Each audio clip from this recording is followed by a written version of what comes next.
YouTube, what is up? It is your Sensei back at again with another video, man. Today we got top 10 one-man army moments in One Piece. I love me some One Piece. Let's just get into it, man. Oh, this was a good ass moment when Luffy knocked out the fisherman, bro. What was it, like 50,000 or something? His arm was shaking. Down entire armies all by themselves. These powerhouses are the stuff of myths and legends. Are there such extraordinary monuments of raw power in our favorite pirate saga? To answer that question, we bring to you the top 10 One Piece one-man army moments. So hang on to your hats as we tackle these mighty monsters. This is gonna be crazy. Crocodile's introduction is definitely wild, bro.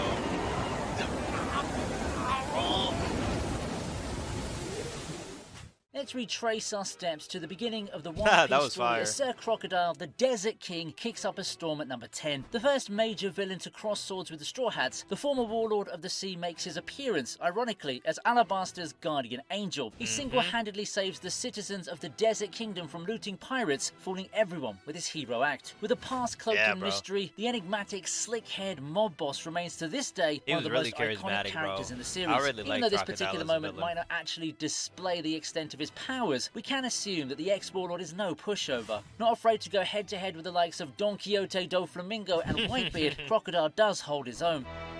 Bro,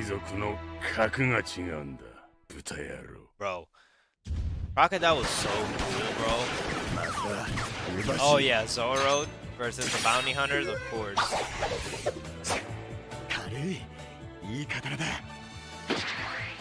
He's like, wait, how did we get cut? Annihilation of the Baroque Works agents is an early example of his godlike swordsmanship and also serves as a backdrop for his penchant for cursed swords. With no knowledge of Haki and without his great blades Shusui and Enma, the brash young first mate still gives us an extremely memorable performance. Undoubtedly, he's pulled off way more unbelievable feats since those early days, like slicing up Kaido for one, but this incident in Whiskey Peak endures as a demonstration of his reliability. Yeah, bro. Who better than the Zoro, trusting the Marumo minority to serve hunter, as the bro. next Pirate King's right hand? Get up out of here, boy. Speaking of one-man armies, it's but obvious that the main protagonist should be able to pull off a daredevil stunt or two. And that's why at number 8, we have Monkey D. Luffy as he KOs an army of 50,000. 50,000, yeah, that's crazy, bro. Bro, can you imagine pulling up against an army of 100,000 people and they're like, ha, we got you outnumbered. And he's like, let me reduce your size by 2. By half. What the hell by 2? Slow. Making an unforgettable comeback after the time skip, Luffy gives us a front row view of the incredibly rare conqueror's Haki. Of course, this isn't the first time pre-time skip is also fire, like Enies Lobby and stuff like that. With his intimidating spirit, as we've seen in Marineford and Amazon Lily. But after the Straw Hats' humbling defeat in Sarbodi at the hands of Bartholomew Kuma and Admiral Kizaru, we see Luffy that was something else, bro. And just like that, he halves Hody Jones' staggering army of That was the moment where Oda really showed us, like, hey, look, this may be our main cast of characters, but they still got a long way to go, man. 1,000 fishmen, winning the admiration of both his crew and former Shichibukai Jinbei. It was this moment perhaps that put the final seal on Jinbei's ultimate decision to join the Straw Hats. Yes, sir. Hody Jones. Number 7 is God Enel, as he proves that raw power matters more than numbers. I'm not gonna lie, bro. Skypiea, like, that was the first time I stopped watching. I had to take a break. It was just so long. I don't know. Pause. Almost invincible thanks to his Logia-type devil fruit that allows him to use, control, and transform into lightning. Bro, imagine if they knew Haki, bro. They would have bodied him. If not for Luffy's rubber-like ability, the tyrannical god would most probably have Bro, that was such a surprise when Luffy, like, actually punched him, and it was like, oh, Luffy's made of rubber. That doesn't, and I was like, two of the more powerful Straw Hats, along with former god Ganfor and Shandian warrior Wiper, is proof of his almost divine capabilities. As the last one standing, Nami obviously doesn't stand a chance against the death-defying Enel, who can even jumpstart his own heart. Nah, jumpstarting your own heart is Logia wild, powers are on bro. par with those of the Marine Admirals. Encountering him as a rookie pirate crew was surely a terrifying experience for the Straw Hats. Yeah, it definitely was. But I feel like if they all would have jumped him and they all knew Haki, like armament Haki, they would have been fine. Yeah. Our next candidate at number 6 is former Marine Admiral Aokiji running circles around the Straw Hats. This was another moment when Oda showed us, like, hey, look, they still got a long way to go.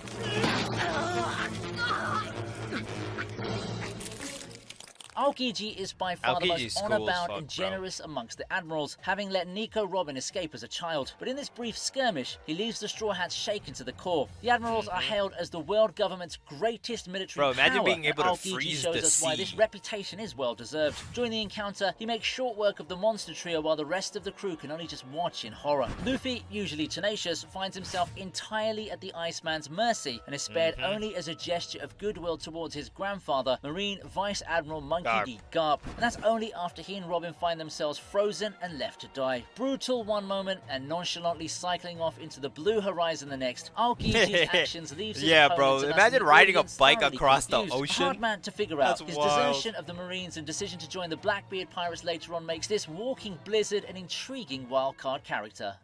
それとも本気で俺に勝つ気でいたのか?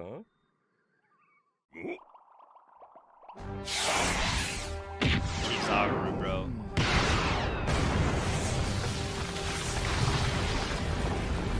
In the fifth spot, Aokiji's fellow Admiral Kizaru makes a splashy landing in Sarbodi to humiliate the supernovas and quite literally burst their bubble. The Quite term literally, one-man army bro. is perfect for this towering light human who incidentally has one of the most badass character introductions in the Bro, entire his devil fruit is series. just so Confident of his abilities, overpowered, Kizaru bro. deals with 4 of the notorious rookies, Urouge, Basil Hawkins, X-Drake and Scratchman Apu all at once. A Logia user like Aokiji, Kizaru can transform into light, making him impervious to gunshots. He remains unscathed even after Apu cuts him to pieces. As a parallel for Hawkins' creepy reanimation ability, Kizaru is on a completely different level. Yeah, With bro. powers similar to Enel, the momentum the Marine gathers as he moves at the speed of light makes his attacks that much more lethal and inescapable. Strong enough to go head-to-head with Silver Rayleigh, the Pirate King's right hand, the rookies bro. naturally don't stand We a saw how chance strong against the Rayleigh Admiral. really was. After everybody got washed, Rayleigh was the only reason the Straw Hat survived. Him and Kuma. No sword style. Dragon Twister, that was fire.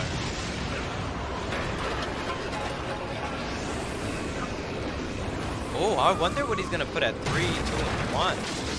He's already got the Luffy scene. In the ongoing Wano arc that evokes Edo-era Japan, with its shoguns and geisha, ninjas and samurai, Zoro's impeccable warrior spirit steals the show in the 4th spot. Similar to Bro, I many wish we would've samurai got, like, Ronin more films, this scene where Zoro's Zoro destroys a backstory, gambler's bro, den like, with just a string of there's his a missed Haki-imbued opportunity. arm Like, brings up Sanji got so images much of famous spotlight in Whole medieval Cake, bro. samurai legends. And if that display of his wanted might similar isn't for enough, he for goes on to Zoro. vanquish Obviously, an it didn't have to unruly be mob of as armed swordsmen emotional, without actually 'cause Zoro slicing them doesn't up. show The his emotions visuals of like the that, man but still. cleaved in half might be horrific, but still managed to excite the audience. Throughout the series, Zoro's swordplay has grown in leaps and bounds. He sliced the tricky Pika's giant stone form in half in Dressrosa before going on to become only the 2nd person to leave an indelible wound on Yonko Kaido's impenetrable hide. With that said though, it really makes us Zoro wonder how is much him. farther the green-haired pirate has to go to finally surpass his idol Mihawk and claim his title of the world's strongest swordsman. Yeah, that's gonna be fire, bro. Mihawk versus Zoro.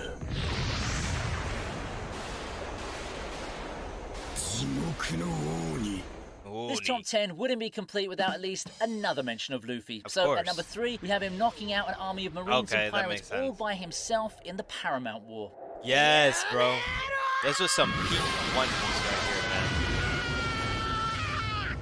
Comment if you guys are excited for Sun God Luffy, bro. He's coming. The Marineford arc He's coming. features more than one astonishing Luffy moment, including his aerial infiltration of the Marine fortress and his Aerial brazen ace. challenge to the 3 admirals. But the one that stands out the most is his very first display of Conqueror's Haki, with the Executioner's blades inches away from Ace's neck and the entire Whitebeard allied troops and Luffy's own motley crew tied down. The tension is off the charts, and that's when the Straw Hats captain lives up to his heritage of being related to both Marine hero Garp and Revolutionary Army leader Dragon. He does this by paralyzing a Bro, I huge feel crowd so of bad seasoned for Marines Garp. and His pirates son with is a his presence revolutionary, alone. This moment and his which leaves the grandson is bigwigs gonna be in the Pirate attendance King. completely stunned.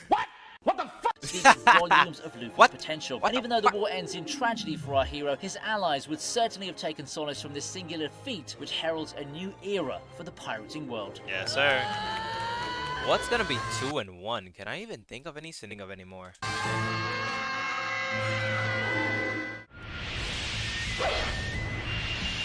Kaido versus the 9. Yeah, that's definitely what's going on. Tsunachi. They thought they were doing something. Kaido was like, nah, bruh.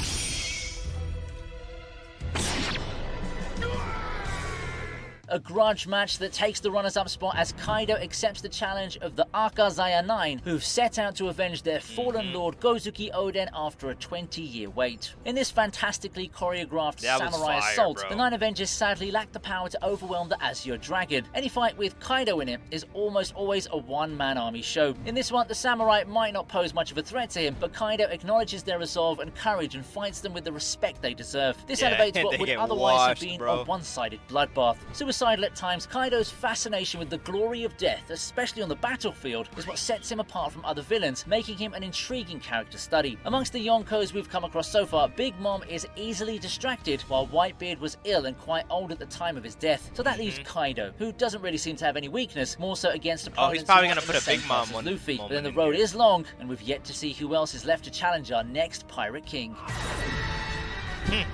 Buggy D Garp. So it's time to unveil our winner now, and it's the strongest man in the world. Of course, the Whitebeard, bro.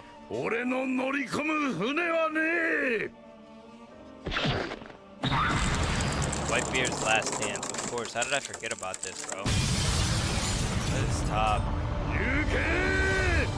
Edward Newgate, aka Whitebeard, making his last stand at the Paramount War. In the most moving story arc in the long One Piece saga, Whitebeard's death overshadows the staggering destruction that he leaves in his wake. So let's take a look at this monument of a generation of pirates long gone and pay tribute to the force of nature that he was. From the moment he arrives on the battlefield, gravely ill and short-handed compared to the huge naval force standing in his way, Whitebeard demands awe and respect. With his devil fruit powers, he's capable of unleashing sea quakes and tilting both sea and land. Without these abilities, and despite his frail condition, he can still bear down on the Marines with his pure physical strength. But what makes him memorable isn't just his power, but his modest attitude towards his crew, each of whom he considers his son. Uninterested in the title of Pirate King or finding the One Piece, Whitebeard shows us the importance of family. With his honorable spirit, he brings shame to the underhanded tactics used by the Marines, ironically called the Pillars of Justice. And there lies the rare legacy of a truly great pirate.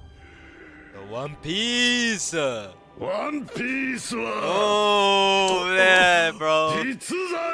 That was so hype, bro. Oh my god. That was so And with that, we hype. come to the end of our video. It's a never-ending journey with One.